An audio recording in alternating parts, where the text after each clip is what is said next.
Glenn Beck. Now, it's not a clip this time. It's funny enough, it's Dana Milbank from the Washington Post, who is another one of those guys who's pretty much an establishment writer. He's been doing some research in a book as well on Beck, and he nails it here. He found references that Glenn Beck kept doing that actually have some past, some history that we don't know about. They're actually code words, okay? Now, at first, when I read the first paragraph, I was like, really? Code words, etc.? Now, we're going to show you at least two of the quotes here, and you'll see for yourself. First, let's go to Glenn Beck.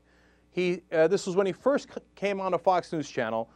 He was talking to Bill O'Reilly on November 14th of 2008, and he said, "We're at a place where the Constitution hangs in the balance. I feel the Constitution is hanging in the balance right now, hanging by a thread unless the good Americans wake up." Now, if you don't know anything about Mormon ideology, you think that's the most normal quote you've ever seen in your life. Like, I don't agree with them, and he's got this bizarre ideology on the Constitution that isn't backed up by the law, by the Supreme Court, or by anybody else who's ever studied it. But okay, it's hanging by a thread. But it turns out this is why Beck says over and over again, that wasn't the only time. He's had Orrin Hatch on his program, and over, they both say, and Milbank has the quotes, hanging by a thread, hanging by a thread, hanging by a thread, the Constitution. Now let's go to Brigham Young's quote from 1855, okay? Now this is not just a random quote, this is one of those defining quotes, apparently in Mormon ideology, and that people who are Mormons know about this. I'm not Mormon, I didn't know that this was one of the things that they believed. So, Brigham Young said, quote, "When the Constitution of the United States hangs, as it were, upon a single thread, they will have to call the Mormon elders to save it from utter destruction, and they will step forth and do it." And apparently, Mormon leaders throughout the times have constantly gone back to the same phrasing. When the Constitution hangs by a thread, they will come in and save the day. It's called the white horse prophecy, okay?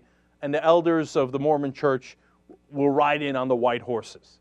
Now, of course, Glenn Beck is a Mormon convert. So he's basically doing what they call a dog whistle to the Mormon leadership and other Mormons, saying, this is the time when the Constitution is hanging by a thread. Bring out the white horse. And probably in Glenn Beck's view of things, he'll jump on and ride it off into the sunset and save the country. You know, look, there's two things here. One, the guy is cuckoo for Cocoa Puffs, okay? He's picturing white horses coming in on clouds, okay? I mean, number two, you get a sense of why he keeps talking about the Constitution, when if you actually cared about the Constitution, you would have been livid during the Bush administration. They absolutely shredded the Fourth Amendment and the Eighth Amendment and large parts of the Fifth and the 14th Amendments. But no, it wasn't hanging by a thread then.